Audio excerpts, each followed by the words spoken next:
ఏపీలో red book అమల్లో ఉంది. ఇందులో దాపరికం కూడా ఏమీ లేదు. నారా లోకేష్ గారు డైరెక్ట్ గానే రెడ్ బుక్ చూపెడుతూ ఇదిగో ఇందులో పేర్లు ఉన్నాయి, నేను తలుచుకుంటే ఎవరినైనా లోపల వేయించగలగనని పలు సందర్భాల్లో స్వయంగా నారా లోకేష్ గారే చెప్పారు.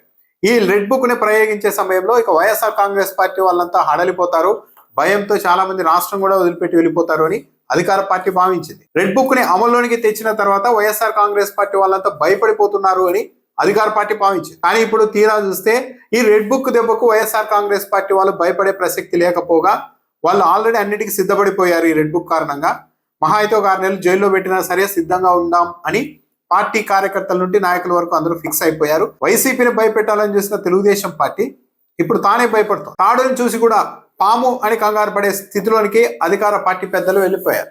సాధారణంగానే రిటైర్ అయిన అధికారులను అవకాశం ఉన్నప్పుడు, సందర్భం ఉన్నప్పుడు, లేకుంటే ఏదైనా ఒక ఈవెంట్ లో హఠాత్తుగా కలిసినప్పుడు సర్వీస్ లో ఉన్న అధికారులు పలకరించడం, వాళ్ళతో కాసేపు మాట్లాడడం, ఎలా ఉంది ప్రభుత్వం, ఎలా ఉన్నాయి వ్యవహారాలు అని మాట్లాడుకోవడం అనేది చాలా సహజం. అధికార వర్గాలు వాళ్ళు ఐఏఎస్లు కావచ్చు, పోలీసులు కావచ్చు, ఎవరైనా కావచ్చు, రిటైర్ అయిన అధికారి కనిపిస్తే తమకంటే సీనియర్ కాబట్టి గౌరవప్రదంగా మాట్లాడతారు.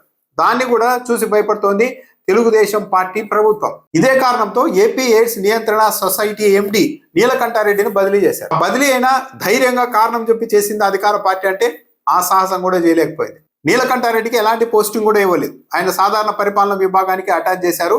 ఇక పోస్టింగ్ ఇస్తారు తెలుగుదేశం పార్టీ అధికారంలో ఉండగా అన్న నమ్మకం కూడా లేదు. ప్రభుత్వ పెద్దల దృష్టిలో ఈ నీలకంఠారెడ్డి చేసిన నేరం ఏంటంటే రిటైర్డ్ ఐఏఎస్ అధికారి, గతంలో సిఎస్ గా కూడా పనిచేసిన జవహర్ రెడ్డిని కలిశారంట. అది కూడా ఎక్కడో రహస్యంగా కాదు, నెల్లూరులో జరిగిన ఒక వివాహ కార్యక్రమానికి జవహర్ రెడ్డి వెళ్ళగా అక్కడికి నీలకంఠారెడ్డి కూడా వెళ్ళారు. ఆ సమయంలో వీళ్ళిద్దరూ ప్రత్యేకంగా మాట్లాడుకున్నారంట. దాని ఆధారంగా బదిలీ చేసేశారు.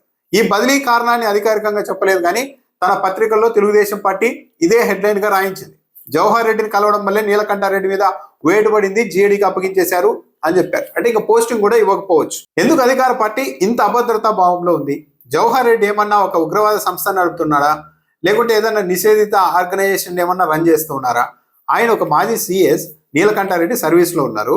ఒక పెళ్లిలో కలిస్తే పలకరించుకుంటే మాట్లాడుకుంటే ప్రభుత్వం ఇంతగా కంగారు పడిపోయి పోస్టింగ్ కూడా ఇవ్వకుండా పక్కన పెట్టాల్సిన అవసరం ఏమొచ్చింది? నిజంగానే ప్రభుత్వంలో అంతా సవ్యంగా జరుగుతూ ఉంటే అధికారులు ఎవరిని కలిస్తే ఎందుకు భయపడాలి ప్రభుత్వ పెద్దలు? అంటే ప్రభుత్వంలో చేయకూడని పనులన్నీ చేస్తూ ఉన్నాం, ఇవన్నీ బయటికి వెళ్తాయేమో, అవతల వాళ్ళకి తెలుస్తాయేమో అన్న భయంతో ప్రభుత్వ పెద్దలు ఉరికిపోతున్నారా? తమకంటే సీనియర్లు, రిటైర్ అయిన అధికారులను ఎక్కడా కలవకూడదా, మాట్లాడుకోకూడదా?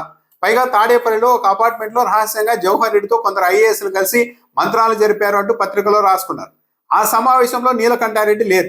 నెల్లూరులో ఒక వివాహం సందర్భంగా ఎదురైతే వాళ్ళు ప్రత్యేకంగా మాట్లాడుకుంటే దాన్ని కారణంగా చూపెడుతూ, అనధికారిక కారణంగా చూపెడుతూ ఆయన్ని బదిలీ చేయడం ఏంటి? సరే, తాడేపల్లిలోని ఒక అపార్ట్మెంట్ లో రహస్యంగా మంత్రాలు జరిపిన ఐఏఎస్ల మీద మాత్రం ఇప్పటికీ చర్యలు లేవు.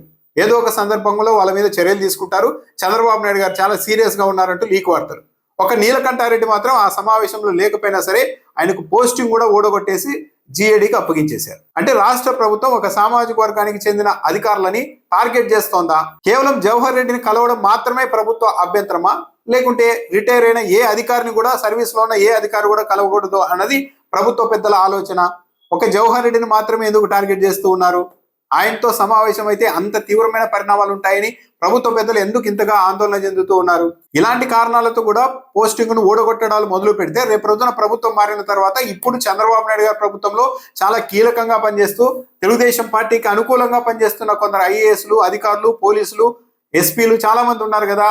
రేపు రోజున ఇలాంటి చిన్న చిన్న కారణాలు చూపెట్టి ఇగో పలానా వివాహంలో వీళ్ళంతా కలిశారు కాబట్టి వీళ్ళంతా ప్రభుత్వానికి వ్యతిరేకంగా ఏదో కుట్ర నడుపుతున్నారని చెప్పేసి పోస్టింగ్లు కూడా ఇవ్వకుండా పక్కన పడేస్తే ఈ సాంప్రదాయాన్ని అధికారులైనా సరే ఆహ్వానిస్తారా?